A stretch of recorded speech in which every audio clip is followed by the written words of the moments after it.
Check, check, check.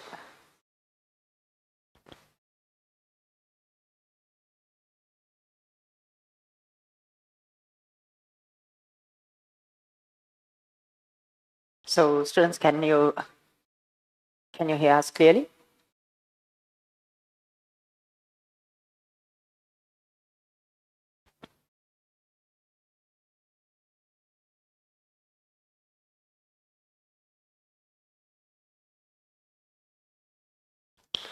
Can you hear me clearly? Students in the Zoom webinar, can you hear me clearly? Please confirm with a message.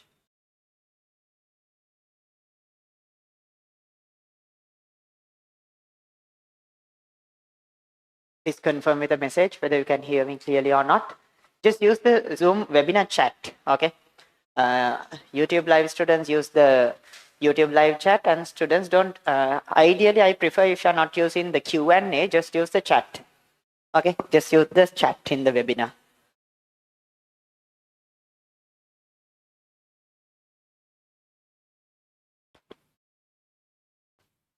Okay, so starting with today's content, hope everyone has joined, and I'll explain about the session later again when everyone's here. But ideally, the plan is to conduct a series of all-level seminars, which we usually do every year. And we have already done few sessions, okay? We did a electronics session, Sinhala medium and English medium separately. We did an electromagnetic session, Sinhala medium and English medium separately. All these session recordings were provided in the group, okay? All these session recordings were provided in the group. Hope you can find them. Today also we'll provide them in the group again. Go through those content too. We finished the whole electromagnetics part and electronics part in previous seminars. And at the same time, we created the full short notebook with questions, a nice full short notebook with questions for the whole physics part, of the O-level science book, okay? And ideally, this is for English medium students. Another sessions may happen for Sinhala medium students too. We have provided the plan. We provided the plan in the group once, and again, it will be provided today in the group. And at the same time, like most probably on Monday, we are planning to go through a full syllabus revision too.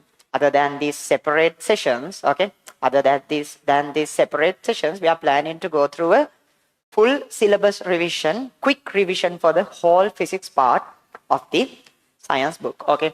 So like this, this is the main plan that we have in our mind, okay? This is the main plan, and definitely refer to our short notebook. It contains all the short notes, including some questions too, okay? And for all the seminars, we use that book, okay? So you can refer to that book when you're participating on all the seminars. That is a common book that we use for all the seminars. You can find them in the Zoom chat and in the YouTube live chat as a drive link, and it will be provided in the group also now. So let's move to the session, okay? Let's move to the session.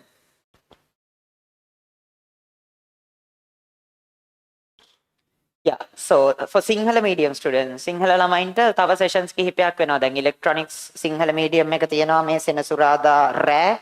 ඒ විදිහට Sinhala medium ළමයින්ට අපි electromagnetics විද්‍යුත් චුම්බකත් කලින් කරා. Sinhala medium ළමයින්ට විද්‍යුත් චුම්බකත් කලින් කරා. ඒක record එකක් group එකේ දාන්නම්. එතකොට මේ සෙනසුරාදා රෑත් Sinhala medium ළමයින්ට වෙනම session එකක් තියෙනවා. Sinhala medium ළමයින්ට Sinhala sessions වලට join වෙන්න පුළුවන්. English medium ළමයින්ට English sessions වලට join වෙන්න පුළුවන්.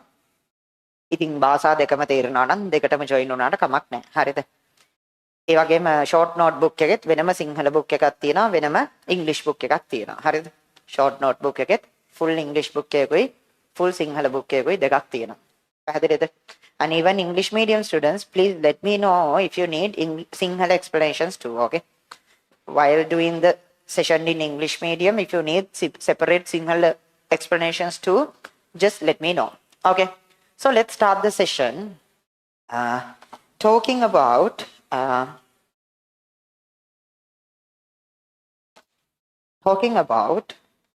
electricity. Okay, so I'm not teaching the whole lesson. What I'm going to do is I'm going to quickly go through the content that will affect your O levels. That is important for your O levels. Okay. I'm going to go through the content quickly that will affect your O levels, and that you will find important for O levels. And at the same time, like there were few areas that specifically asked by students, I would refer to those areas too. Okay, so in certain areas we'll quickly go through because you already know those content. In certain areas we'll focus on that a lot. Okay, so let's move forward, and in few areas we'll jump a bit more than O levels too. Okay, because we'll move a bit ahead of O levels so that it's easy for you to understand things. Okay, so and talking about me, I'm Janithu Leelananda. I'm an electronics engineer from University of Marathon, and I conduct A-level physics classes, especially in English medium and Sinhala medium too. Not O-level, actually, A-level physics classes.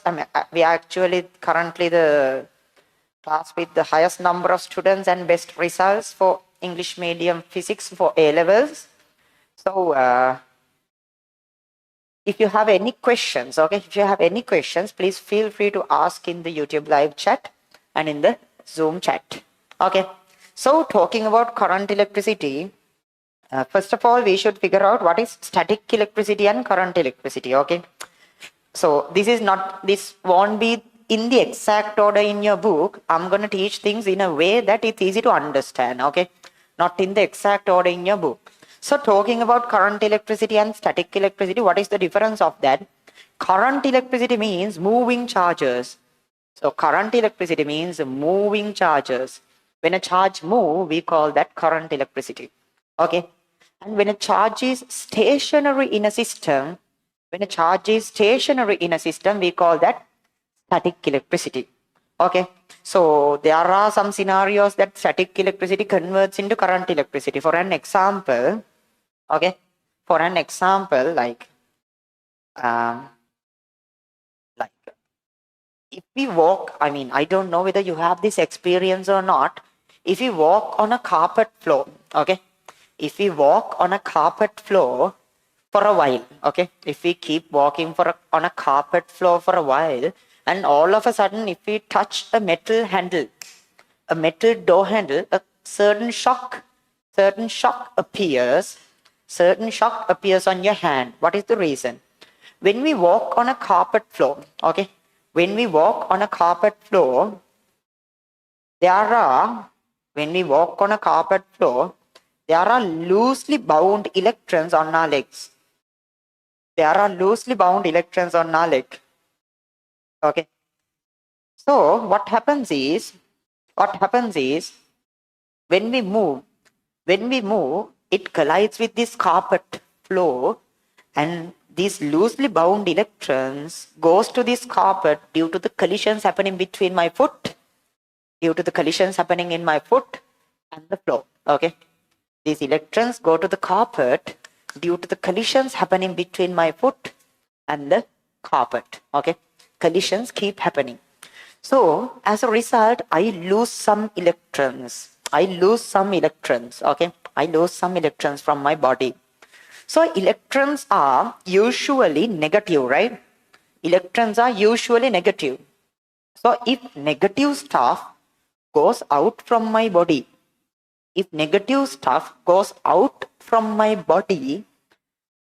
slowly I become positive, right? If negative stuff goes out from my body, slowly I become positive. I turn positive slowly. Now I'm a positive person. That is a static electricity, okay? I'm a positive person because of that static electricity, because there's a positive charge in me that does not move. That is static electricity, okay? There's a positive charge in me at the moment that does not move. Here, that is static electricity, okay?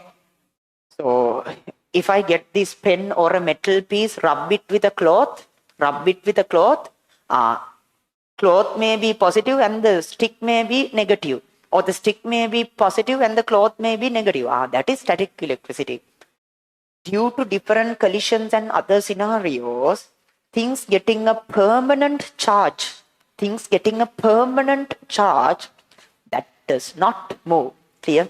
Things getting a permanent charge that does not move, that is static electricity, and this stuff may be checked in O levels. There are some scenarios that static electricity turns into current electricity, okay? There are some scenarios that static electricity turns into current electricity. Then what is current electricity? Current electricity is moving charge. Clear? Current electricity means moving charge. Okay? So, what are the scenarios? What are the scenarios that static electricity turns into current electricity? I go like this. Now I'm a positive person, okay? Now I'm a positively charged person because I lost some electrons. I go and touch a metal door handle. I'm going to open the door. I'm gonna go and touch the metal door handle. Then what happens when I touch the metal door handle? When I touch the metal door handle, okay, there's a lot of loosely bound electrons. There's a lot of loosely bound electrons in a metal door handle. Okay. Now, since I'm positive, I hold a positive potential. You have seen this in your book in current electricity part. Potential or electromotive force. Potential or electromotive force means these electrons or charges trying to move. These electrons or charges trying to move because they feel a certain force, just like water flows from a higher potential to lower potential. When there is a higher potential, higher positive potential, okay, negative things get attracted to this positive thing. Okay, we know that positive attracts negative, right? We know that positive attracts negative. So here, this negative loosely bound electrons suddenly gets attracted to me because of the positive charge I have. Then all of a sudden, static electricity turns into current electricity. That means that bunch of electrons starts moving into my body through my hand. A bunch of electrons starts moving into my body through my hand. We call this a current electricity, a moving charge flow. Okay, moving charge flow. And one of the nice examples for this kind of experiment would be this. You may have seen these kind of spark generators. Okay, you may have seen these kind of spark generators. Clear? And things like Tesla towers. We were building this Tesla tower for you guys to show actually, but we didn't have enough time, so I'll finish the work on this Tesla tower and put a small video on how it works. Okay, these are very nice examples of static electricity. That means in this kind of a spark generator, what happens is I use a small power battery, a small electromotive force, not actually very small, a strong electromotive force I use, and using this electromotive force, I use two disconnected ends. I use a huge battery. We know this side of a battery is positive and this side of a battery is negative. Using this battery, I create a huge positive charge here and a huge negative charge here. So now it is static electricity. Just a potential difference. Current can't flow because the circuit is disconnected. We know that current does not flow through disconnected circuits, right? Current does not flow through disconnected circuits, but now there's a very high positive charge here and a very high negative charge here, waiting with electrons, waiting with static electricity to jump. But all of a sudden what happens is, when this positive and negative potential is too high, electrons starts jumping through air when it is really strong. When the potential difference is really small, electron starts jumping. This is not actually a very safe experiment, but we'll try. Okay, we'll try. So see these two ends, can you see? Can you see these two ends? See, there's a gap, that's why. See, this is a huge powerful battery, huge potential provider. See, there's a gap between these two. There's a gap between these two. So although I provide a power, a current may not flow, but when I provide a power with another huge battery, there will be a huge positive and negative potential here, and it may create, okay, it may create a huge spark, okay, it may create a huge spark. This is not actually very safe, okay, see, okay, hope you can see that a huge spark. I mean, it must disrupt the sounds too, okay, it must disrupt the sound too, because electric fields and magnetic fields work against each other. See, this is a static electricity converted into sudden current electricity. Here, this is a static electricity converted into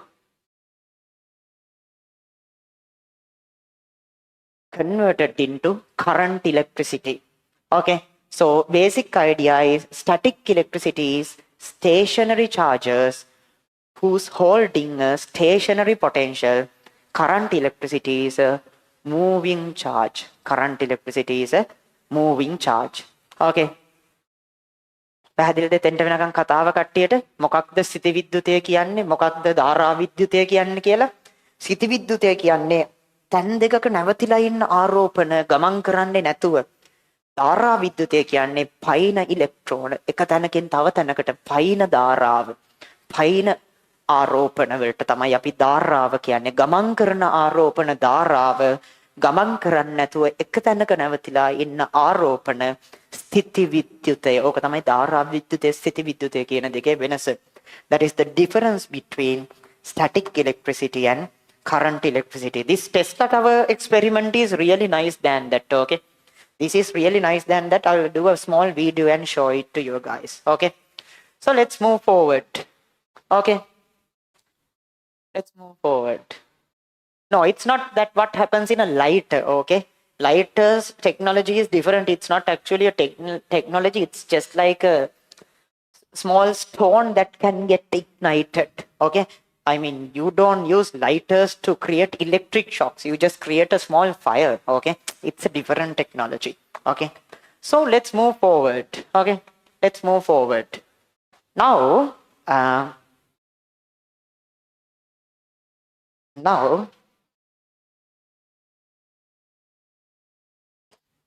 moving forward with electricity,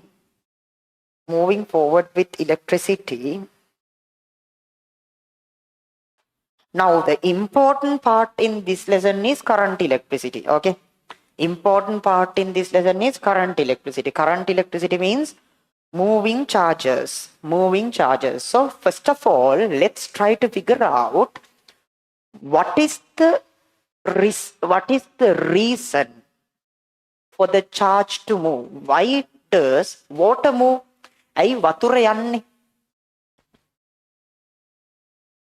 Why does water moves?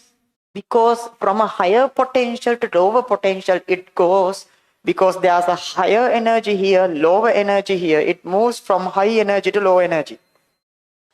Similarly, there are these batteries. These batteries provide an electromotive force. We call this the electric pressure felt by electrons.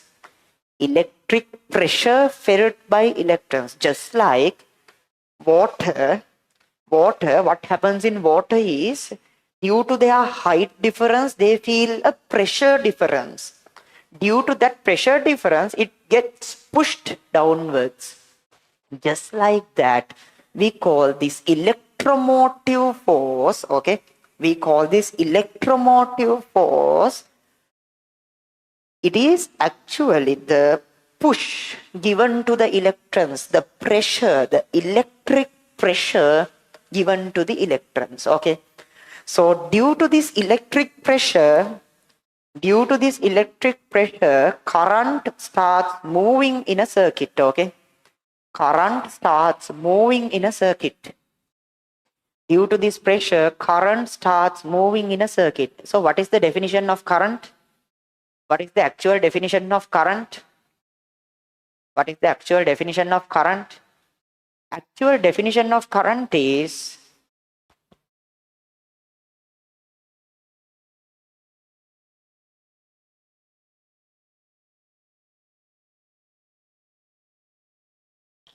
so here current starts moving due to this pressure. Actually, in any circuit, what actually moves is electrons. Okay, so you have to keep this in mind properly.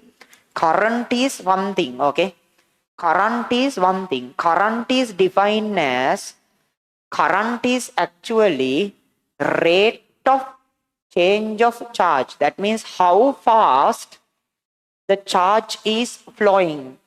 That means charge over time. Charge over time. This is current, and direction of current is the direction of positive charge. Okay. Direction of current is the direction of positive charge. But you have to keep this in mind properly. Okay. This may be checked in all levels. But usually what moves in circuits? What moves in circuits is electrons. Okay. In a metal, you have a lot of freely moving electrons. These are the ones who actually create the current. So in an actual circuit, although we mark the current in this direction, what actually happens is electrons moves in this direction. Electrons moves in this direction. But since the electrons are negative, when a negative moves in this direction, we consider that it is equal to a positive moving in this direction. Clear? When electrons move in this direction, okay, electron මේ පැත්තට යද්දී ඒක ඍණයිනේ. ඍණ එක්කෙනෙක් මේ පැත්තට යද්දී අපි හිතනවා ඒක සමානයි කියලා, ධන එක්කෙනෙක් මේ පැත්තට යනවාට. ඒකින්ද අපි ධාරාව මේ පැත්තට මාක් කරනවා. තේරුණාද? Clear? Clear? Since negative charges, electrons move in this direction, and since it is negative, a negative charge moving in this direction is equal to a positive charge moving in this direction. So we mark the current in this direction, but what actually happens is electrons move from the negative terminal of a battery to positive terminal of a battery. Okay, positive terminal of a battery. So why do we need a push like this? Why do the electrons need an electromotive force to move? Why do they need a push? They need a push. Okay.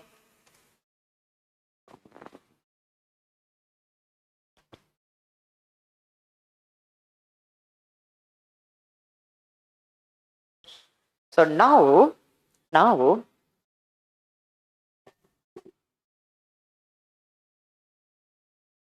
pay attention. Now, when the electrons, why do these electrons need a push to move? Why can't they move without a push? Why can't they move without a push? They could have moved freely, right?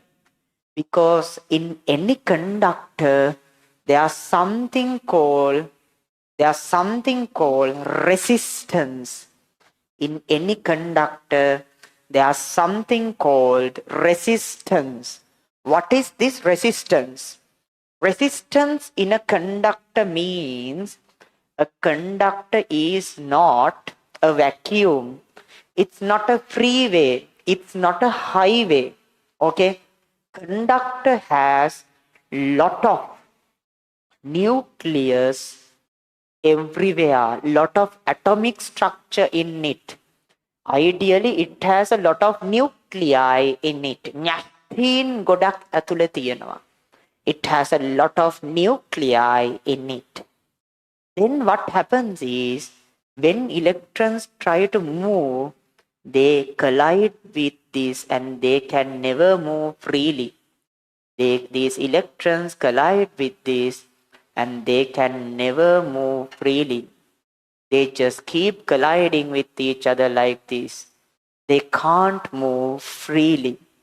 Clear? Due to this resistive force by nuclei,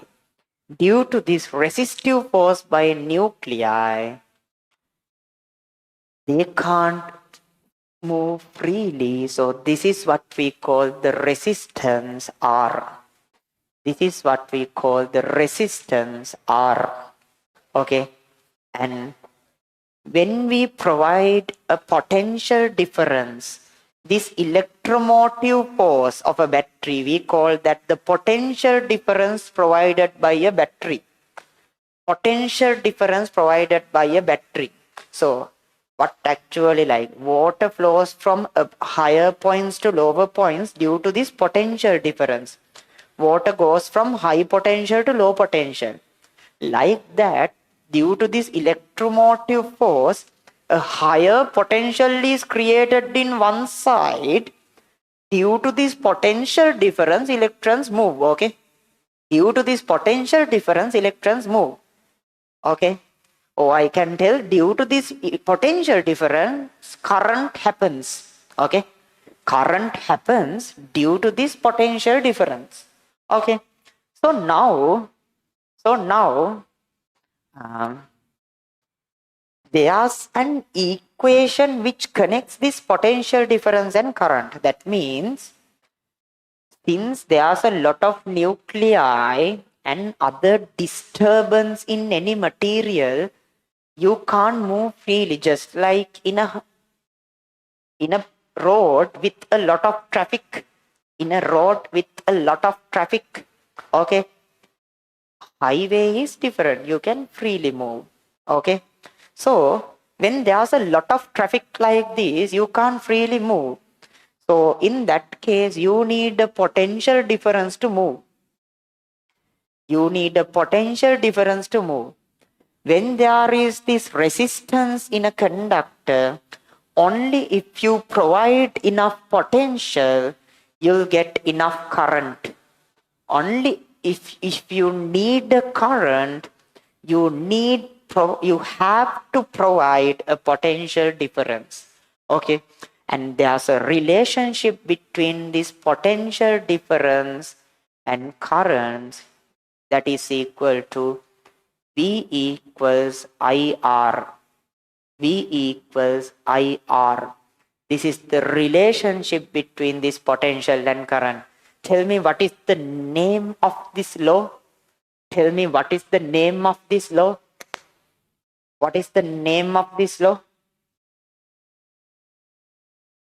is the name? Nice. Ohm's law. This is Ohm's law, right? This is we call Ohm's law. මේකට තමයි මොකක්ද? Ohm නියමය කියන්නේ. This is the Ohm's law. So, talking about the Ohm's law. Ohm's law actually shows us the relationship. Okay. Ohm's law actually shows us the relationship between potential and the current. This was discovered by Ohm. Okay. There's a nice story about actually, like, this Ohm's law. You can go and check the history. The person called Ohm, when he introduced this Ohm's law, it was rejected for years. Okay. No one believed that. They considered it too simple to believe. Only after 20 or 30 years, they started accepting it. So, in this scenario, in this equation, volts, V equals IR. This is the potential. We measure it using volts. This is the current. We measure it using amperes. This is the resistance. We measure it using ohms. Okay. We measure it using ohms. So now, Since potential and current connection depends on the resistance, we have to analyze about resistance more. Okay, we need to analyze about resistance. So, what decides the resistance of a material? What decides the resistance of a material? Put in the chat, what decides the resistance of a material?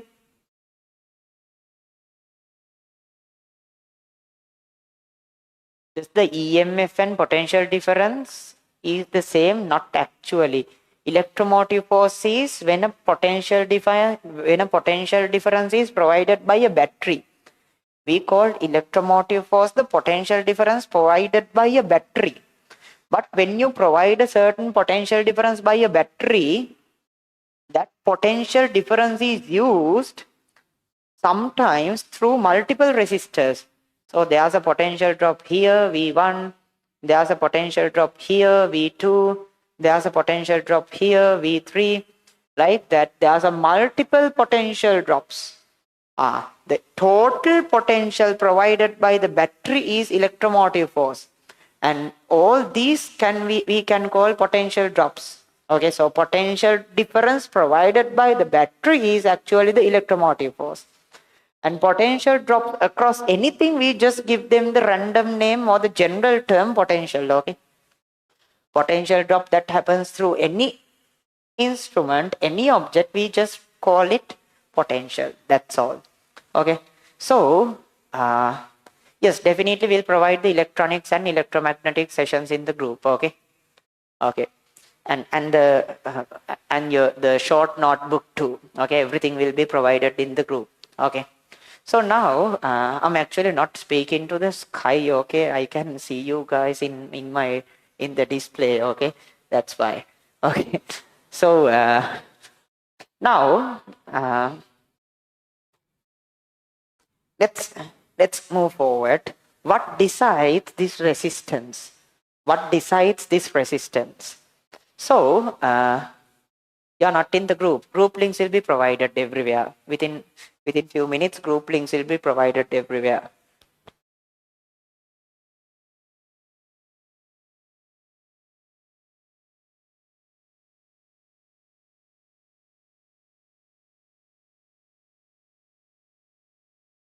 So I asked them to put, so everything will be provided in the group now, and in the YouTube live chats and in the Zoom chats. Okay.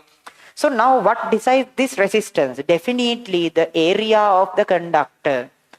Okay. Higher the area of the road, more easier for the current to flow. Clear? Higher the area of the road, more easier for the vehicles to move. So definitely resistance depends on area. Resistance depends on area. Then definitely longer the road, much difficult for a vehicle to travel. Longer the road, much difficult for a vehicle to travel. So definitely same story with electrons. Definitely the resistance depends on the length.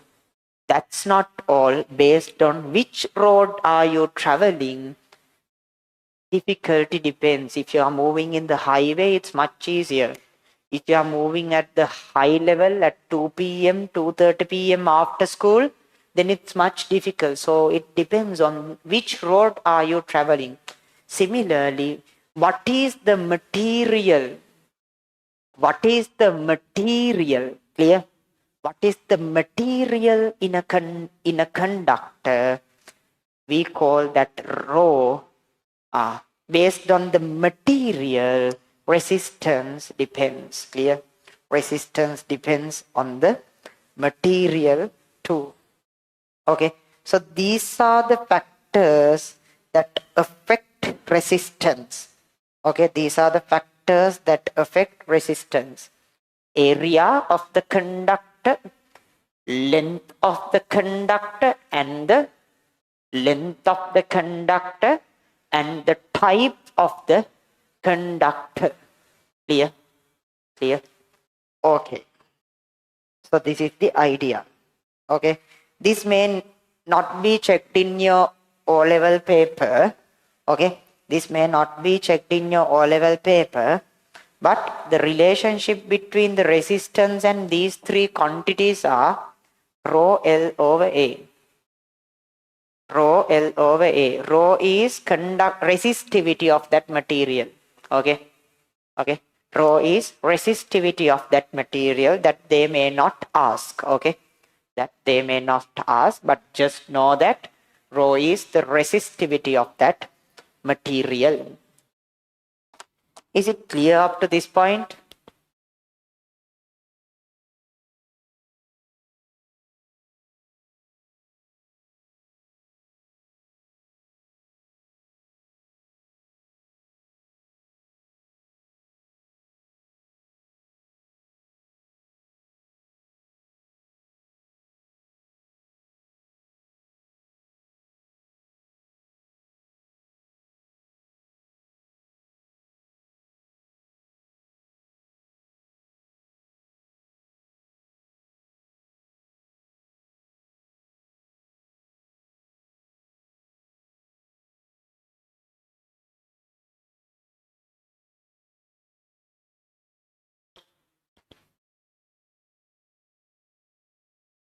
Okay, let's move forward. And few students have asked whether the electromotive force and potential is same.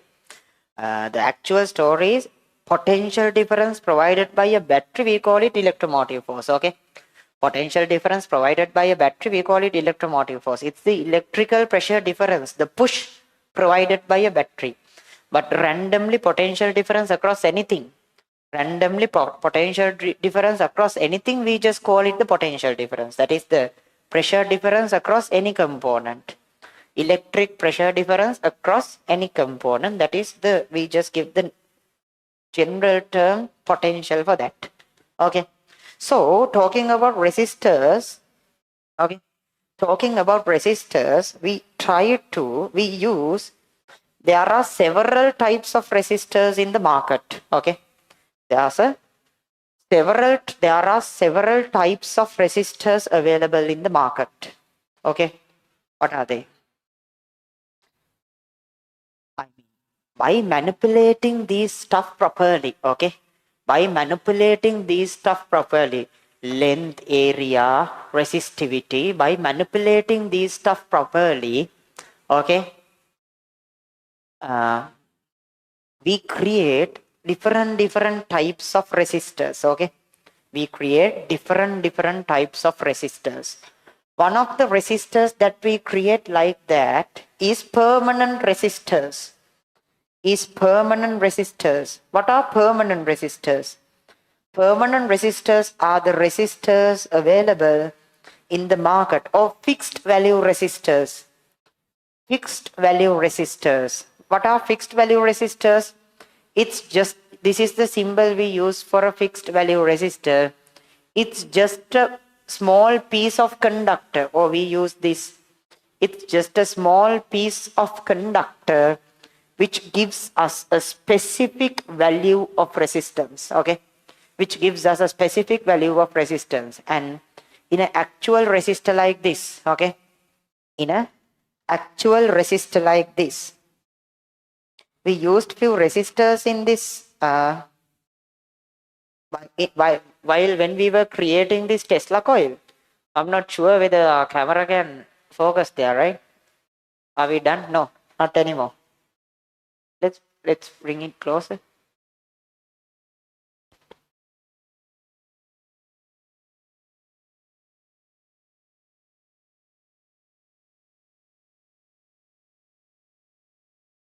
This one, this resistor. Can they see the resistor? Can you see a blue color thing with 4 lines? Should I bring it more closer?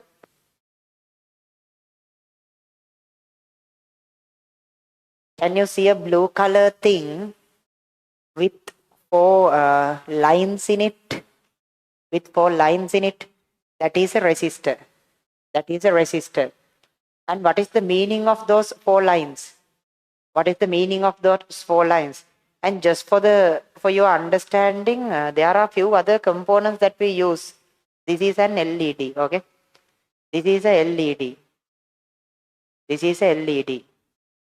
This one, this is a capacitor actually. This blue color one, big one, this is a capacitor actually. All these stuff are available in your syllabus, okay? And that one I previously showed, that blue color small one, this blue color small guy. Can they see it? This blue color small guy, it is a resistor with 4 lines. I'll explain what is the meaning of these 4 lines. And the one next to it, again a capacitor. And this is actually a Tesla coil, okay? This is actually a Tesla coil. We'll do a demonstration and provide you a recording. Okay, so now, what is the meaning of those 4 lines in a resistor? What is the meaning of those 4 lines in a resistor? It's nice that that's the exact same resistor in your book, okay? In your textbook, you have exactly similar blue color resistor, okay? On your textbook, page 157, grade 10 science part 2 book, on 157, you have exactly similar resistor in your syllabus, okay? Did you see that in your textbook? Okay, so what is the meaning of these 4 lines? What is the meaning of these 4 lines? These 4 lines indicate the value of your resistor and the tolerance of your resistor. Okay, so there is a table in the short note provided by us. Now the short note drive link will be again available in our groups, in the YouTube live and in the Zoom chat too. You can see it in our short notebook and again in our main like in your main textbook too. So there are different colors. There's a table, right? There's a table. Can you remember this table in your syllabus? Can you remember this table in your book? Okay, different colors and different values. You have a table like that with different colors and different values. Can you remember this from your textbook? This is exactly from your textbook, okay? You can refer to that if you need. There are 3 lines on a resistor. There are 3 lines and another line with a small separation, okay? There are 3 lines and another line with a small separation. So what is the meaning of this? This line, let's call L1, L2, L3 and L4. The value of the resistor would be L1, L2. Value of the resistor would be L1, L2 into L1, L2 into 10 to the power L3. L3. For an example, let's think that this resistor is, brown from your textbook, brown, black, brown, black, red, and silver. Okay, so here what is the brown color one? Go to the table. There's a table in your book, okay? You should be able to see that. Go to the table. Brown means 1. Brown means 1. Okay, so you just write 1 here. Brown means 1. Then again go to the table. This is black. Go to the table. Black means number 0. Black means number 0. So you write it here. Into, you multiply it by 10 to the power L3. What is L3? Red. Go to the table. Red means 2. Red means 2. Clear? Red means 2. This is the value of the resistor. So it becomes 10 into 10 to the power 2 means 100. 10 into 10 to the power 2 means 100, which means 1000.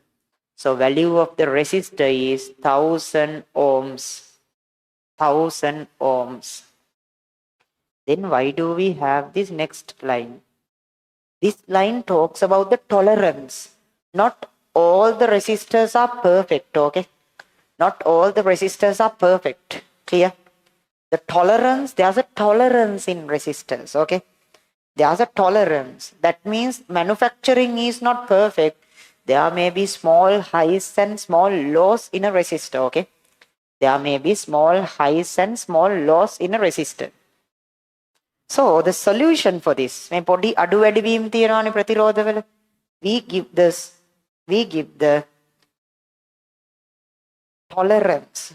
So how do we get the tolerance? It is what kind of a percentage can change in this resistor. That means the value of the resistor is 1000. And this color line indicates the tolerance. For an example, there's a table below the color table in your notebook. Go and see your notebook. There's another small table below the color table of your notebook. Okay. That is a tolerance value table. So on the silver line, they call it plus or minus 10%. They call the silver line plus or minus 10%. So the silver line is plus or minus 10%. So we put it here plus or minus 10% of this resistor. So what may be the range of this resistor? What may be the range of this resistor? The meaning of this is value of the resistor is ideally 1000, but it can change by 10% of it. It can change by 10% of it. So what is the 10% of 1000? What is the 10% of 1000? You have 1000 multiply by 10%. This is 10%, 10 over 100. Okay. What is the 10% of 1000? You have 1000, you multiply it by 10%. This 0 cancels out with this 0. This 0 cancels out with this 0. Then you get altogether 100 ohms. That means this resistor may change by 100 ohms. That means the resistor value is 1000. It may be plus 100 or it may be minus 100. Then what is the actual range of this resistor? It may be from 1000 minus 100 to 1000 plus 100. It may go from 1000 minus 100 to 1000 plus 100, which is 900 to 1100, which is 900 to 1100. So the actual resistor could go from 900 ohms to 1100 ohms. That means this resistor is in between these values. Clear? මේ ප්‍රතිරෝධය මේ අගයන් දෙක මැද්දට වැටෙන්නේ. This resistor falls in between these values. Clear? Got the idea, people?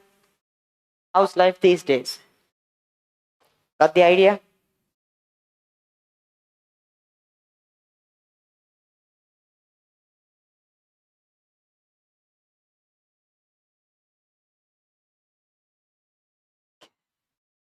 Requesting for a O-level bio seminar. Sadly, I'm an engineer, so not, qualified to teach physics, qualified to teach engineering, qualified to teach maths, not to teach bio actually.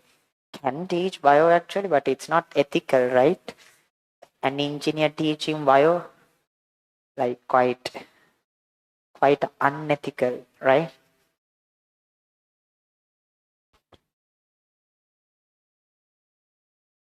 Quite unethical, right? That's why. Otherwise, I'm capable of teaching O-level bio actually.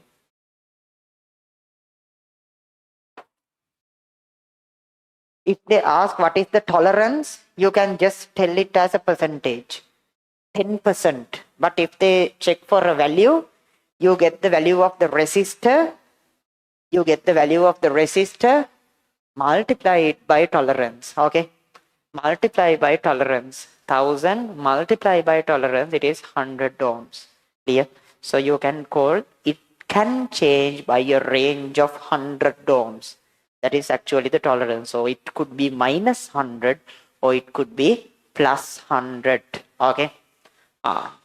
So this is a fixed value resistor. Okay. This is a fixed value resistor. Okay. It has a fixed value.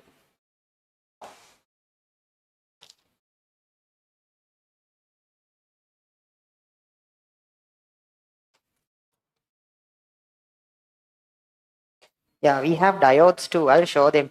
Okay. Diodes, transistors. We did a electronic seminar, but I wasn't able to show them. Show them in the seminar.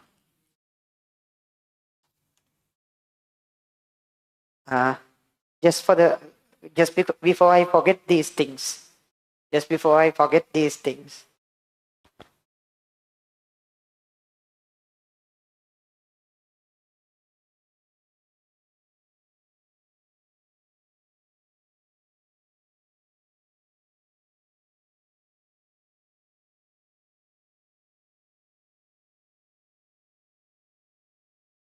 So these are the things you see in your syllabus. This is the resistor. Okay. So this is the resistor. This is the resistor. This is the resistor with 4 colors.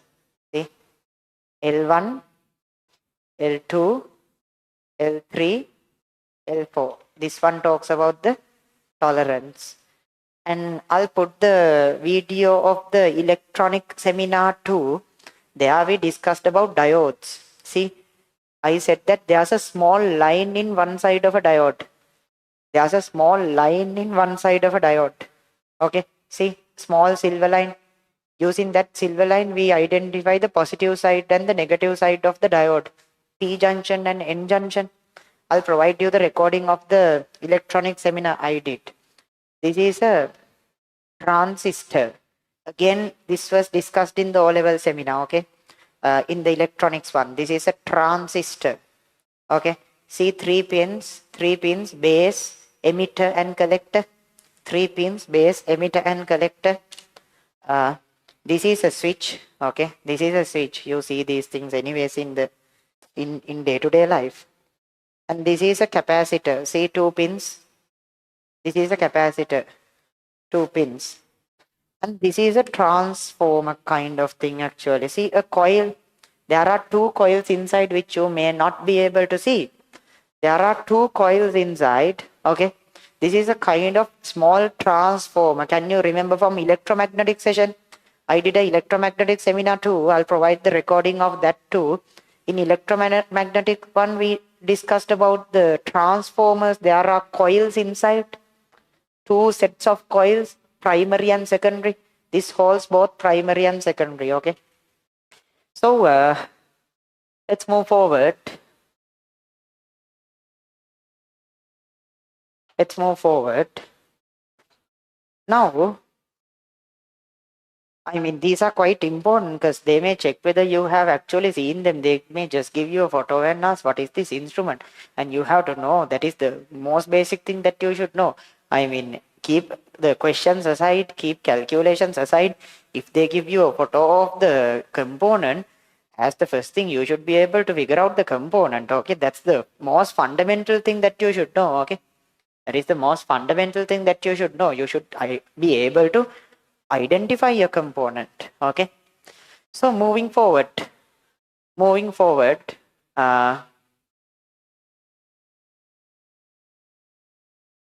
now sometimes these fixed resistors don't do the work. Okay, sometimes these fixed resistors don't do the work. Okay,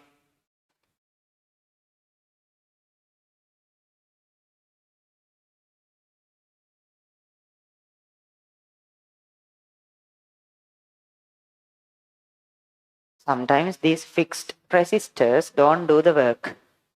what do the work is, and again, if you have any issues, if you have any questions regarding the book, if you need to join the group, if you need to know anything else, if you need to know about our A-level classes in the future, anything, just contact this number, okay? And put a message to this number, 070-154-6825. 070-154-6825. 070-154-6825.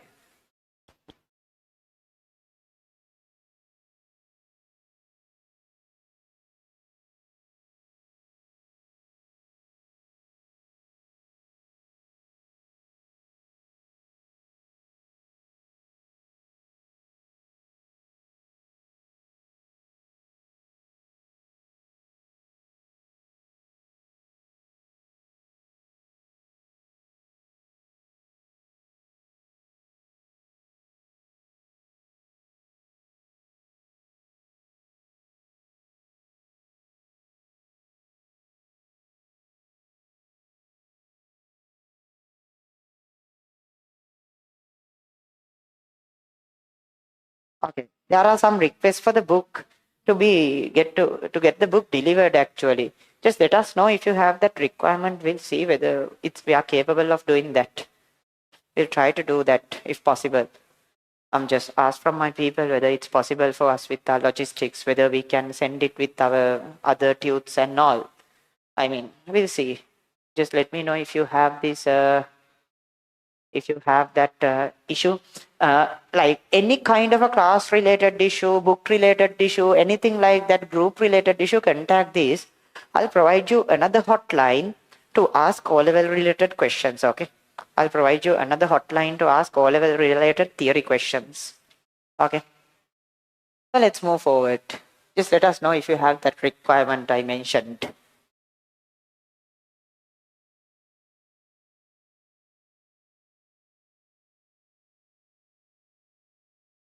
Okay, next. Sometimes these permanent resistors don't do the work. Why? We need a change in resistance. Okay, we need a change in resistance. We need to change the resistance sometimes. Okay, so how can we do that? There are variable resistors available. One variable resistor is rheostat. I'll provide diagrams of this and small videos of these things in the group. Okay, you can see them. One is the rheostat. A rheostat do a very simple thing. It's just a very long resistor. Okay, it's just a very long resistor. Okay, but we have a sliding key that touch the instrument like this. Now, if I connect my circuit here, I only feel this resistance, right? I only feel this resistance if I connect my circuit here. If I move this and connect my resistor here, if I move this switch here,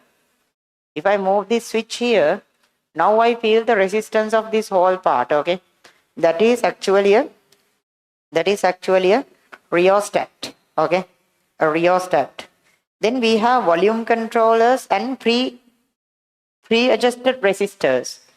What they do is they are actually a circular version. Of rheostat.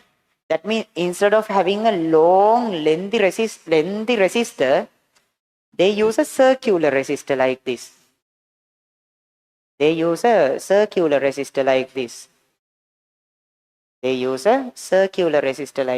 Then what happens? It doesn't look bad like this. Okay, it's nicely aligned. Okay, you just see a resistive plate like this, and there's a connector like this, another contact switch like this, a terminal like this. Now if we connect our circuit in between here, we feel the resistance only in this part, right? We feel the resistance only in this part, and there's a knob.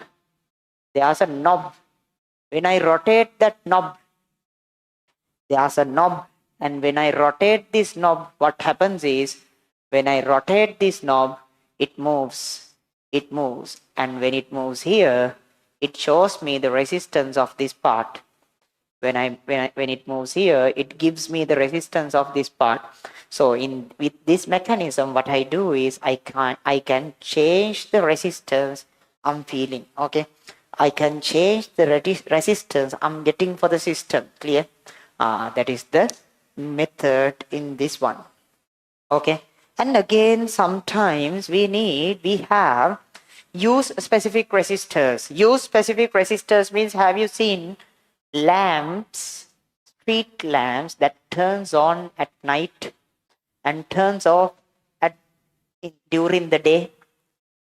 So for specific practicals or specific applications like that, we use, okay, specific practicals and specific applications like that, we use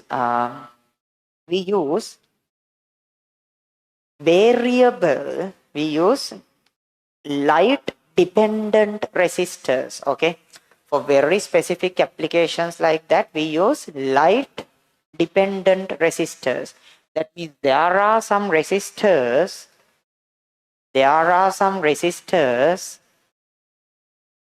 and the symbol for a variable resistor like this is this. This is the electrical circuit symbol we use for variable resistors. Okay, this is the electrical circuit symbol we use for variable resistors. Okay, then light dependent resistors are resistors which change the resistance when light falls on them. Okay, they are resistors that change the resistance when light falls on them. What actually happens is, you need free electrons for a current to happen, right? These light dependent resistors release some electrons when light falls on them and remove free electrons when light goes off. Okay, so they depends on the light level, and usually their resistance goes up. When light level is low. Their resistance decreases when light level is high. Okay, and the usual symbol for these resistors is either this, or it's this, or this. Okay, it's one of these two. Okay, it's one of these two. Clear? These are light dependent resistors. Okay, light dependent resistors.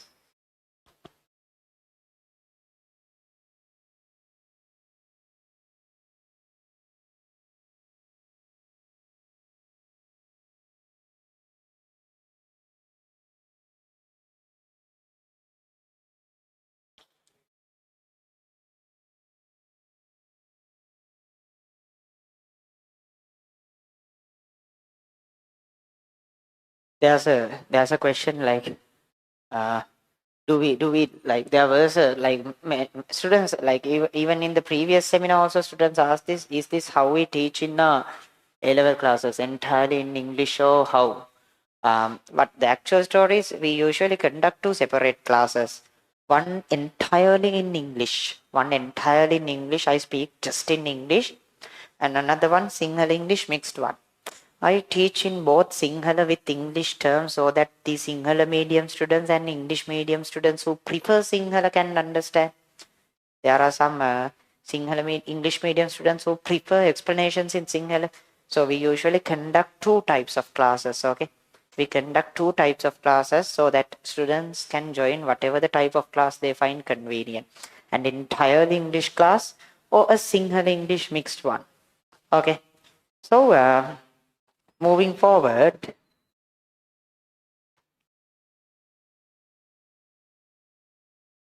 sometimes we only have fixed resistors. Okay, sometimes we only have fixed resistors, but we need to create a specific value of resistance. Okay, but we need to create a specific value of resistance. Okay, we need to create a specific value of resistance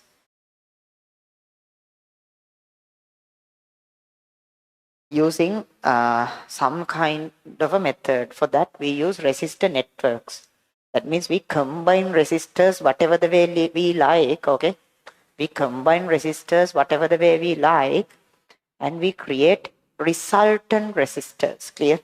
We create resultant resistors. So how do we do that? How do we create resultant resistors? It's like this. Okay, it happens like this.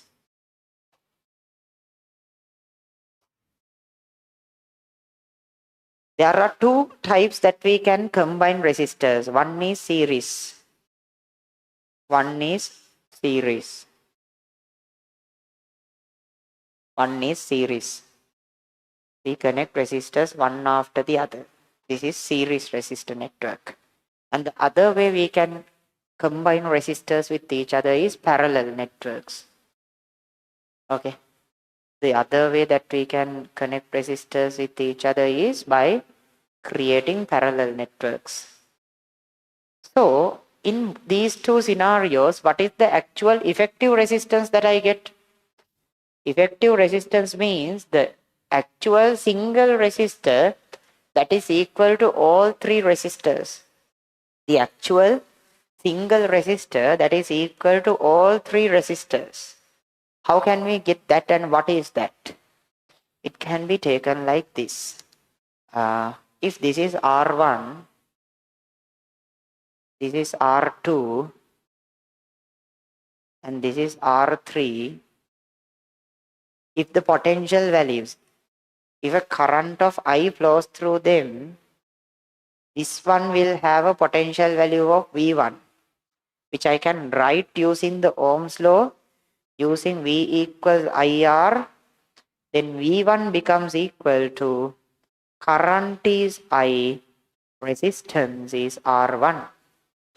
Then this V2, potential drop of V2 across this, I can write V2 equals IR2. Potential across this V3, I can write V3 equals IR3. IR3. Okay, it's IR1, IR2, and IR3. Okay, so here in this setup, okay, the total potential difference across all three resistors is V, and it can be written as V equals V1, V equals V1 plus V2 plus V3. V3.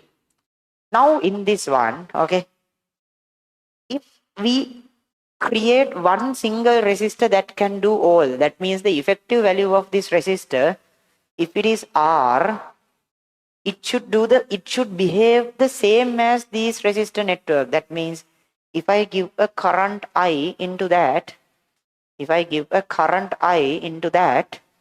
will have a potential drop of V. If I give a current I into that, it will have a potential drop of V. Okay, so we can write here for this resistor, we can write V equals IR. V equals IR. So here I can write like this. This total V is definitely equal to this total V, right? This total V is definitely equal to this total V. This I current is equal to this I current. That is the meaning of a equivalent resistor. Equivalent resistor means a resistor that behaves the same. Clear? Equivalent resistor is a resistor that behaves the same. So this V I can write as IR. You don't have to worry, okay? They don't ask the proof of this. You just have to remember the result of this, okay? You have to remember the result of this. V I can write as IR. V I can write as IR. V1 I can write as IR1. IR1. V2 I can write as IR2. And V3 I can write as IR3. IR3. So this I cancels out. This I cancels out. When this I cancels out, we get, when this I cancels out, we get R equals what? R1 plus R2 plus R3. R equals R1 plus R2 plus R3. So the effective resistance R equals R1 plus R2 plus R3. Clear? Effective resistance R equals R1 plus R2 plus R3. So this is how we get the effective resistance of a series resistor network. Okay? This is how we get the effective resistance of a series resistor network. ශ්‍රේණිගත ප්‍රතිරෝධ පද්ධතියක සංප්‍රයුක්තය ගන්න අර විදිහට. තේරුණාද? We can do a similar calculation. I'm not going to repeat for this one because we have far more important stuff to discuss. You can get the resultant of a parallel network like this using this equation. 1 over R. R is the resultant resistor. Resultant resistor means the resistor that represents all these three resistors. Resultant resistor is the resistor that represents all these three resistors. Equals 1 over R1 equals 1 over R1 plus 1 over R2 plus 1 over R3. Here 1 over R equals 1 over R1 plus 1 over R2 plus 1 over R3. This is how we create the effective resistance of a parallel resistor network. Okay, of a parallel resistor networks. Quickly give me the values of these two. Quickly tell me the values of these two.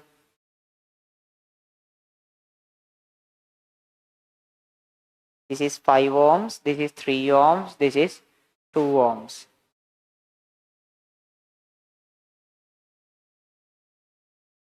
This is 8. This is 4. This is 4. And this is again 4.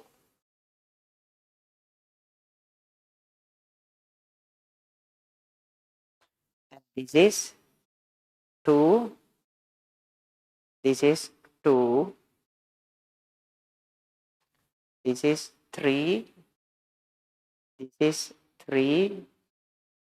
And this is 3.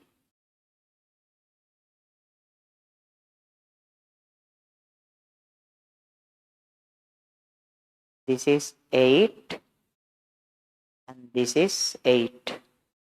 Quickly tell me the resultant resistor values of these systems. Resultant resistor values of these two systems. Quickly tell me. Put the answers. Quickly tell me the answers. Nice. A lot of students are giving correct answers. Already giving correct answers.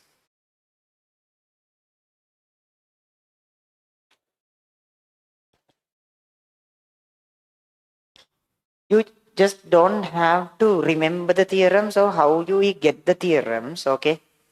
You just don't have to remember how we get the theorem. Just know if three resistors are in series, you just add them. R1, R2, R3. Okay. If resistors are in parallel to each other, to get the resultant, you just use 1 over R equals 1 over R1 plus 1 over R2 plus 1 over R3 and you get the answer. Just knowing the equation and being able to get the answer would be enough. Okay. Tell me the answers quickly.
Okay. So what about the answers? A lot of students have given me the correct answers. It's nice. Okay. So this is series. These three are series. Okay. These three are series.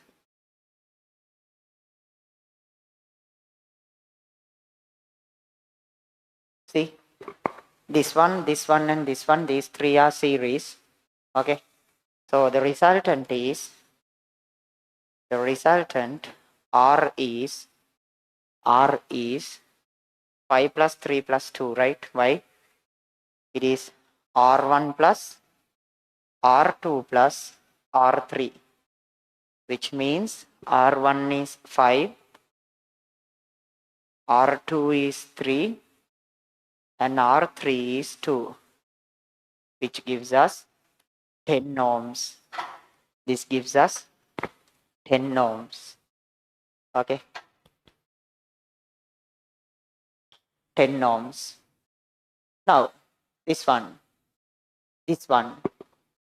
these three are parallel. Okay, these three are parallel. So for parallel resistors, the equation is 1 over R equals 1 over R1 plus 1 over R2 plus 1 over R3. Then I get 1 over R1 is 1 over 8. 1 over R2 means 1 over 4. 1 over R3 means again 1 over 4. 1 over R3 means again 1 over 4. So here it is 1 over 8 plus, you multiply both by 2. It becomes 2 over 8. This becomes 2 over 8 plus. Here also you multiply both by 2. So this becomes 2 over,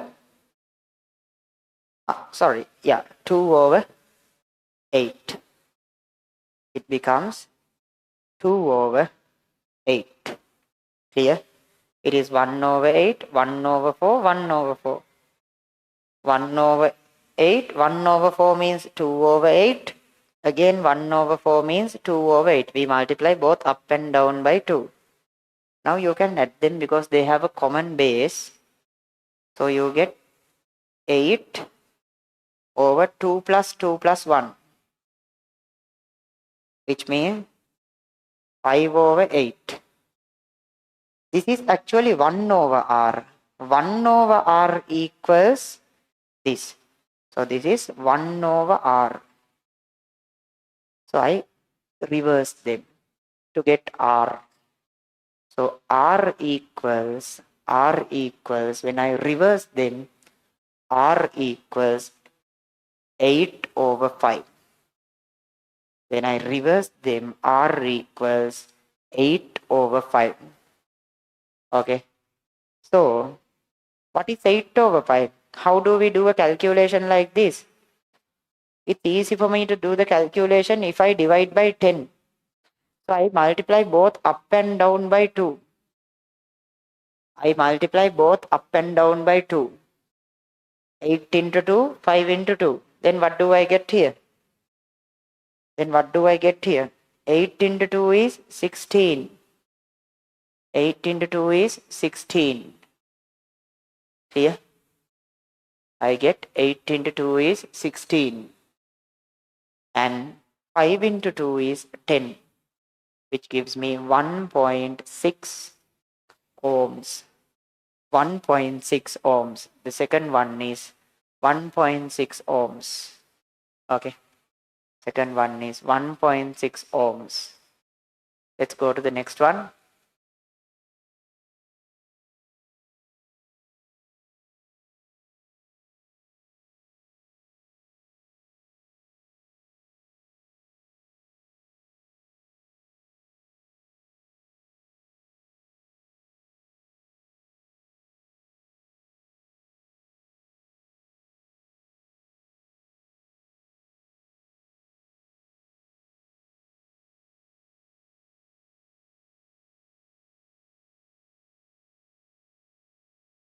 Okay.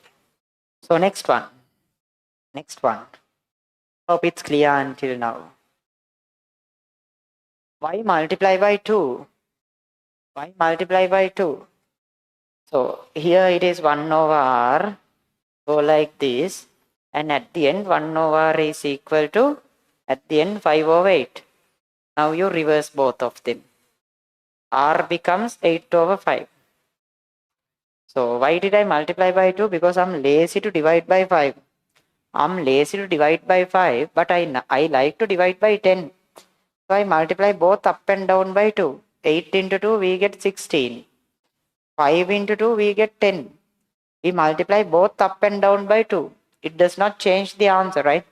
When you multiply both up and down by 2, it doesn't change the answer. So 8 into 2 becomes 16. 5 into 2 becomes 10. Now it's easy to divide, right? 16 over 2 is just 1.6. I know that, right? It's easy to divide. Clear? Just making my life easy, okay? Okay, life is meant to enjoy. Okay? Not to suffer by doing calculations. Okay. So let's continue. Let's continue. And do you guys still have history? There was like plans to remove history and do some kind of educational reformations, right? Do you guys still have history? So now let's move forward. Just answer. I'll move forward with the question. So do you like to have history in your O levels, or is it better if it gets removed? What's your opinion?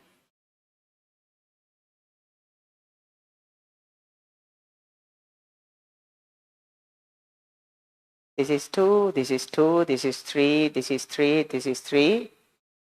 Better removed.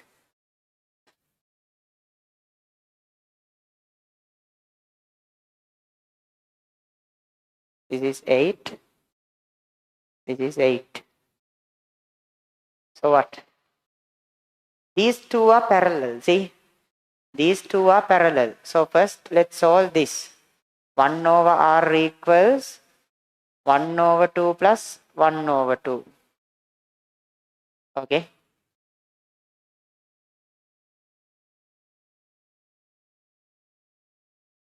1 over r equals 1 over 2 plus 1 over 2.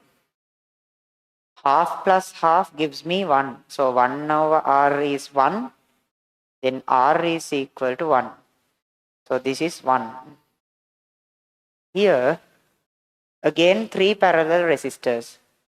Again 3 parallel resistors. 1 over r equals 1 over 3 plus 1 over 3 plus 1 over 3.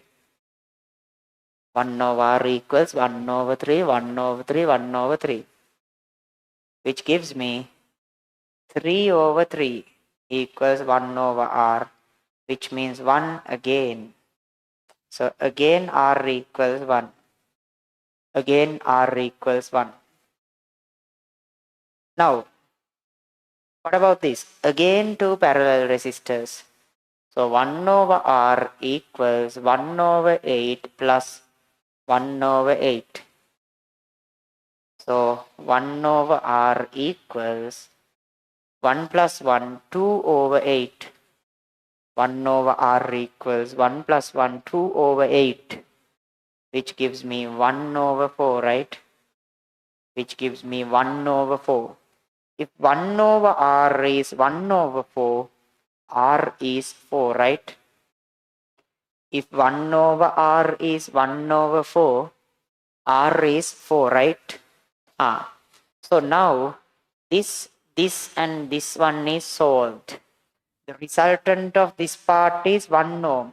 So this whole part acts as a 1 ohm resistor. Then this whole part resultant is 1. That means that whole part acts as a 1 ohm resistor again. Then what about this whole part? Yes, that whole part too. What is the resultant? It is 4. It acts as a 4 ohm resistor. Now these three acts as a series resistor network. Okay. These three acts as a series resistor network, which means 4 plus 1, which is altogether 4 plus 1 plus 1, 4 plus 1 plus 1, altogether it is 6 ohms. Clear? Altogether it is 6 ohms. Okay, 6 ohms. And actually you have this option. Okay, if there are similar resistors in parallel, you can just divide the value of one resistor by the number of resistors and get the resultant. Okay, you have that option too. Okay, if there are similar resistors in parallel, okay, resultant would be the value of a resistor divided by the number of resistors parallel. Clear? Clear? Got the idea?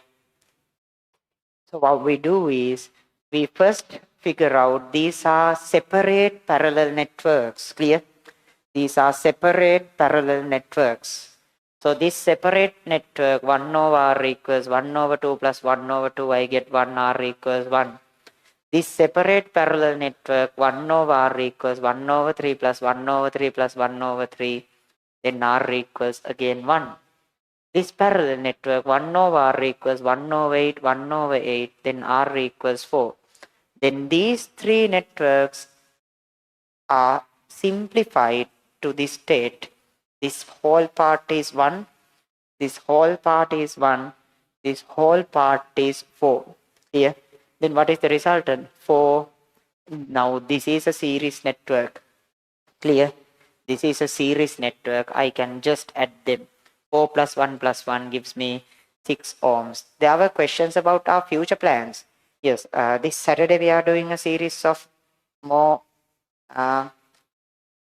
seminars, and based on the participation and based on the requirements, if there's a requirement, we may conduct a seminar series on Monday too, covering the whole physics syllabus, whole physics part of with questions and all.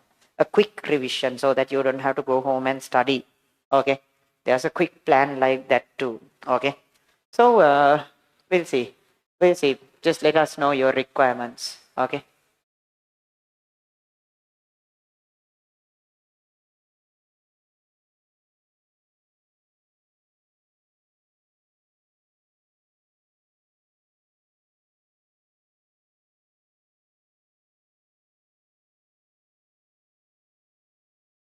So based on the questions, like there was another question. Yes, the resistance goes to 0. Okay, resistance, there was a question.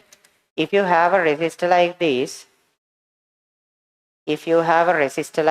maybe 5 ohms, if you connect a conductor parallel to that, conductor means 0 ohms. Okay, if you conduct a parallel to that, conductor means 0 ohms. Clear? Then the entire resistance value becomes 0. Okay, entire resistance value becomes 0. Clear? Why? See, this conductor falls parallelly, right? I mean, if you have a very easy highway to go and if it does not charge, would you go in a high traffic path? If you have a path with a traffic and another path without traffic, you would definitely go in the path without traffic, right? So the same story. This is just a conductor. Clear? This is just a conductor and this is a resistor. Just a conductor means 0 ohms. Okay? Just a conductor or just a wire means 0 ohms. So if you connect a 0 ohm wire parallel to a 5 ohm, no point of having this 5 ohm because everyone will go through 0 ohm. So the resultant also 0 then. Okay? Resultant also 0 then. Clear? Resultant is also 0. Got the idea? That's how it works. Let's move forward.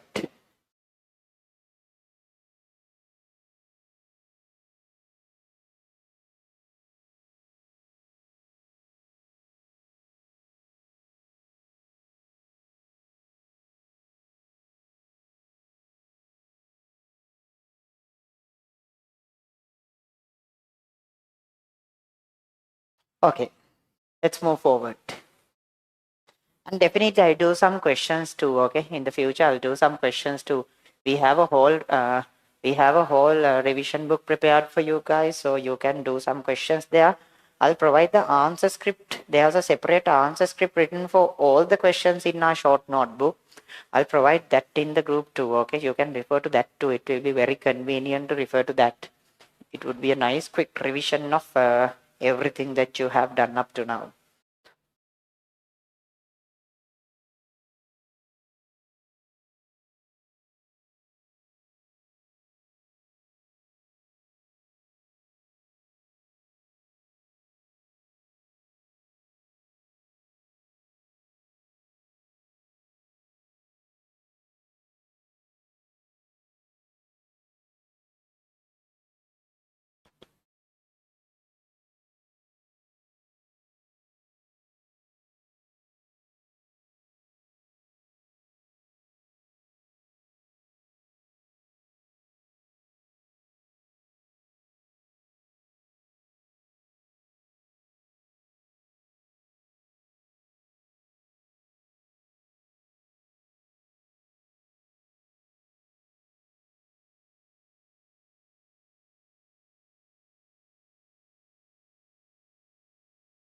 Okay, so another part which is directly related to electricity is power of electrical appliances. Let's refer to that part too. Okay, and go through the questions given in your tute. Okay, go through the questions given in your tute. Like I'll do some discussions for them too, and at the same time, anyways, there's a nice answer script given. Okay, there's a nice written answer script given for that. It will also be available in the group. Okay. So our paper will provide group links. Our paper will provide group links and everything. Okay. Yes, we'll try to provide a short note too. Okay. We'll try to provide a short note too for bio and Noel. I'll try to do that. It's possible.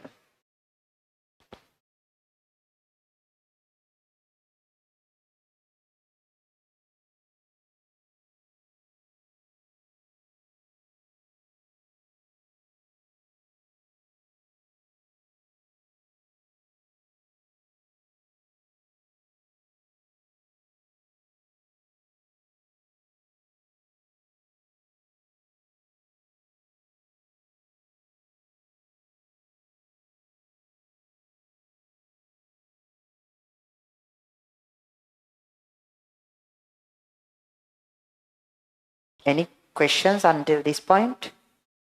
Any questions until this point?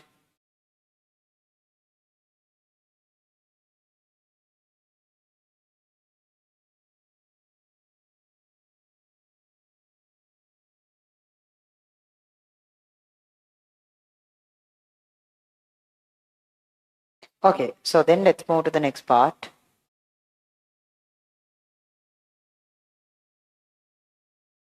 Okay, let's move forward. Now, power and energy of electrical appliances. Okay, power and energy of electrical appliances. So how do we move forward? Okay, so now definitely, okay, definitely as we discussed, for any electrical device, it may be a bulb, it may be a rice cooker, it may be a fan, it may be a AC. For any electrical device, okay, for any electrical device, it needs a certain potential to run. Okay, why? Electrons should be pushed through this, right? Electrons should be pushed through this. Okay, so some kind of a pressure difference should be felt on these electrons to push it through this instrument. Okay, so now and definitely do one thing, like please share this among your friends. Okay, because we are gonna keep doing these seminars, and the recording will be available in the group too. So things will keep happening. Okay, things will keep happening these days. Okay, so please share this with your friends, everyone in okay, so that everyone will be benefited. Okay, If it is 9s, everyone should go for 9s. It's nice, right? When you and all your friends go for 9s. So please share this with everyone you know. Okay. So let's move forward. Okay. So definitely to move electrons through an instrument, we need a pressure, right? Just like to put water through pipes, we need a pump. Just like we need a pump to put water through pipes, we need a potential difference to put a current or electrons through any instrument. In these scenarios, the power generated of an instrument like this. What is power? What is the definition of power? It is energy over time, right? Power is energy over time. Power developed in an instrument like this is equal to VI. Power equals VI. That means to get the power produced in any electrical instrument, we just multiply the potential difference felt by it by the current that goes through it. Here, we multiply the potential difference through it by the current that goes through it. Then power becomes equal to VI. Power is VI. Okay. Then at the same time, actually power is energy over time, right? Rate of energy is power. How fast we waste energy, how fast we consume energy, that is power. So if in any case, if they ask you the energy produced can be taken by this. Energy over time. Energy over time equals VI. Energy over time equals VI. So energy equals VI. Energy equals VI into T. You cross multiply and you get T. Energy equals VI into T. This is energy. So in examples, in any question, if they give you the power, if they ask you the power given the voltage and current, you just multiply them. That means if it is a bulb that consumes 5 volts, if it is a bulb that consumes 5 volt, if a current of 2 amperes travels through that, power of this instrument or the bulb would be P equals VI. V means 5 volts, I means 2 amperes. Okay, which gives me 10. Then what is the unit? What is the unit we use for power? Thank you. What is the unit we use for power? Which units do we use for power? We use watt. We use the unit watt for power. Okay, we use the unit watt to write power. Okay, then if this instrument, okay, if we use this instrument for 10 minutes, what is the energy it produces? If we use this instrument for 10 minutes, what is the energy it produces? So energy equals power into time. Energy equals power into time. What is the power? Power is 10 watt. Power is 10 watt. Clear? Power we produce is 10 watt. Then what is the time? Time is 10 minutes. We usually convert things into seconds before writing them. Okay, don't write things in minutes. We prefer if we can convert things into seconds. Okay, so 10 minutes means how many seconds? 10 into 60 seconds, right? 10 minutes means 10 into 60 seconds. Clear? 10 minutes means 10 into 60 seconds. So time is 10 into 60. 10 into 60. Clear? So here we get 60, 600, 6,000, right? 6,000 What is the unit of energy? What is the unit of energy? What is the unit of energy? Energy is measured by joules. Clear? Energy is measured by joules. Clear? That's how we do the power calculations of instruments. Okay? That's how we do the power calculations of instruments.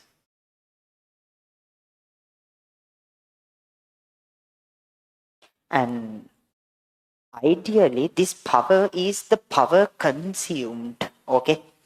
Ideally, this power is the power consumed. Consumed in the sense 60 watt bulb means, okay?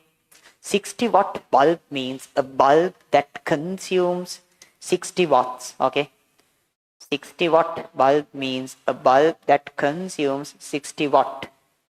100 watt bulb means a bulb that consumes 100 watt. I mean, electricity costs, right?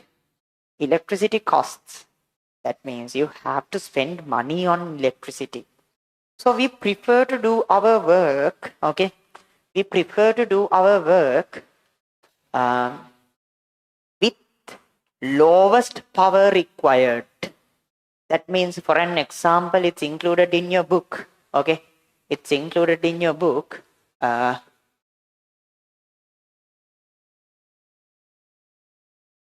No, you don't have to convert joules into kilojoules. Just write them in joules. It's enough. Okay. Yes, for the students who join the group now, we'll provide everything again in the group. Okay.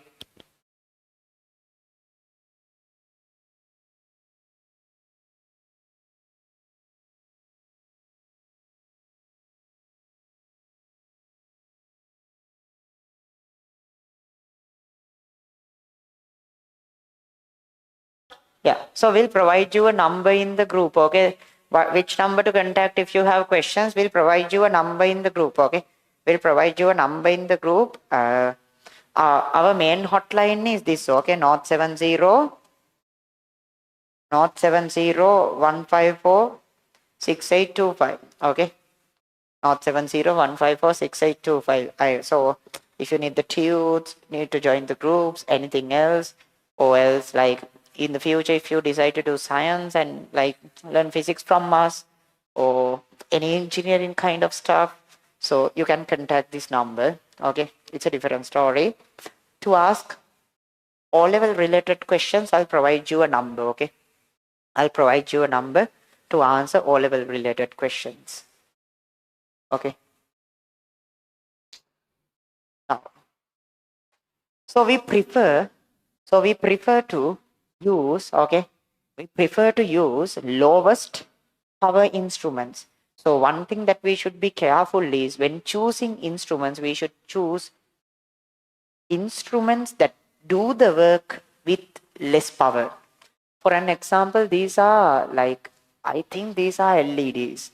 Like the technologies are different. We can't show that, right? All right. Yeah. These are ideally LEDs, but in the past, these kind of bulbs were fluorescent. So, like in the past, not actually like the first bulb. Who invented the bulb? Who invented the bulb?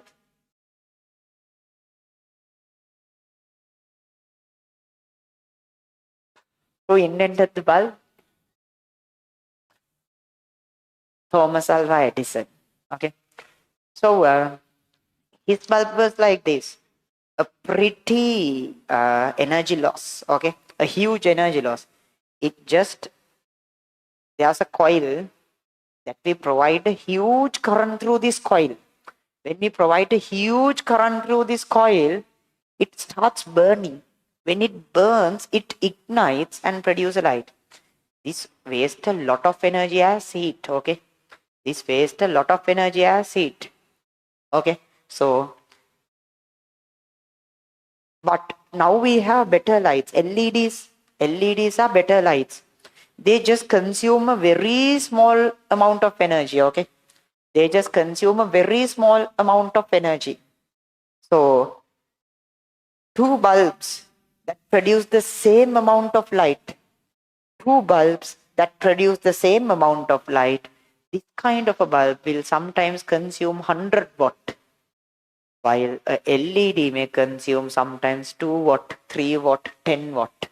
So LEDs are very efficient. Same story with the cooking instruments. Okay. Same story with anything. Okay. Same story with anything. Clear? So we always prefer to get our work done with the minimum possible power. Why? Why is that? Do we love the nature so that we like to preserve energy? No. Why? Electricity bill is produced using the amounts of using the amount of you consumed, right? Using the amount of energy you consumed. So what is the unit of our electricity bill? What is the unit of our electricity bill? How do they, in which unit do they calculate our electricity bill? In that we call it units. Okay.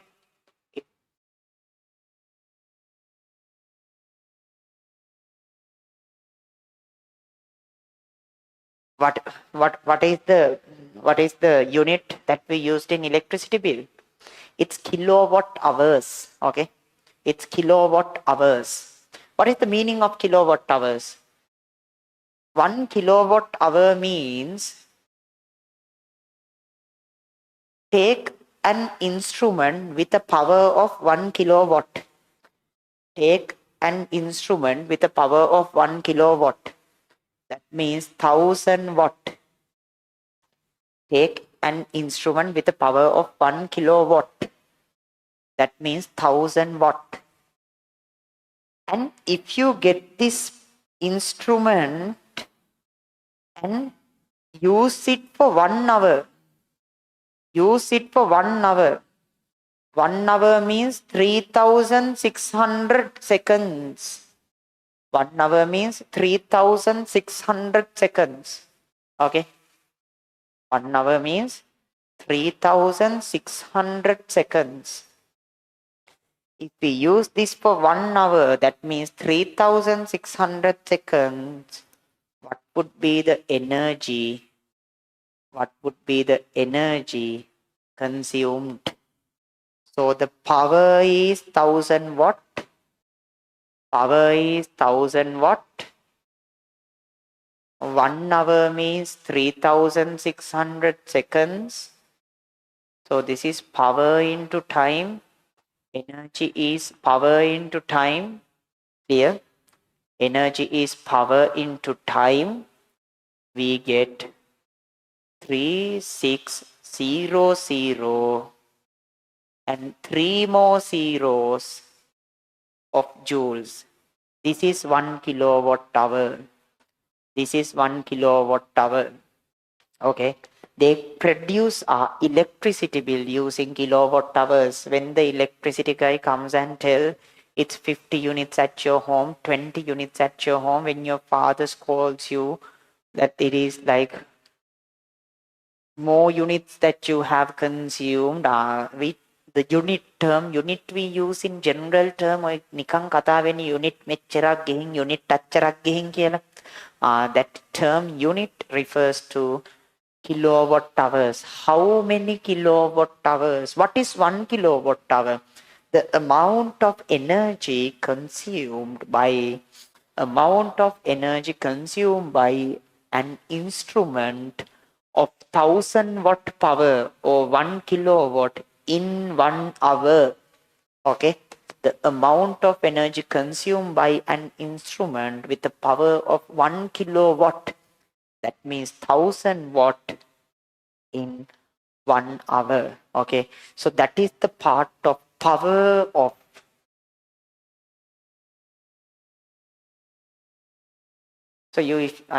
what is the power of what is the energy consumed by your instrument like this? Okay, that is the story. So this is the area of power and energy. And there was a question like what should I do if I get into construction or technology?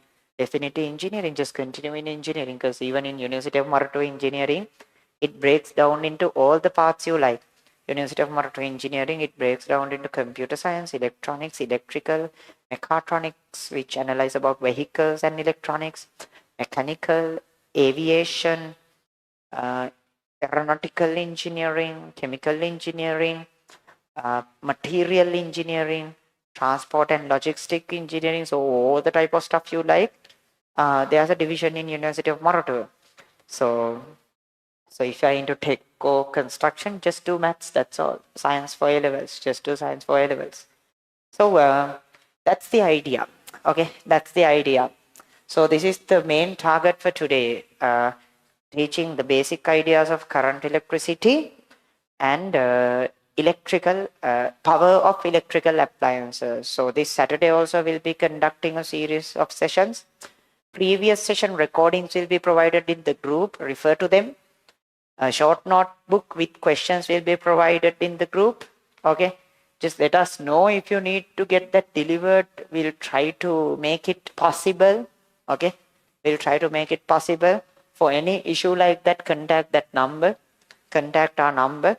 Now anyone who need to join the group also put a message to this number.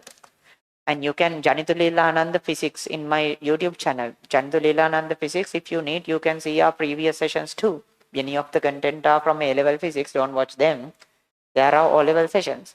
But anyways, we'll provide them in the group, okay? Refer to them and just let me know like how was the session, if it was useful, and we'll keep doing this stuff, okay? We'll try to do a full syllabus revision too, if enough participation continues and if students are willing to learn, okay? Contact this number for anything, and even give comments and anything you need to know, requirements, put to this number. Then based on that we can decide what to do, what not to do, whether you find things useful or not, okay? So contact this number, 070-154-6825, 070-154-6825, and definitely share the recording, previous recordings, books, and group joining links with your friends, okay? So thank you for joining, and good night and good luck for your O levels. But anyways, I'll wish this again because we are going to meet in the future sessions too. Thank you. Good night.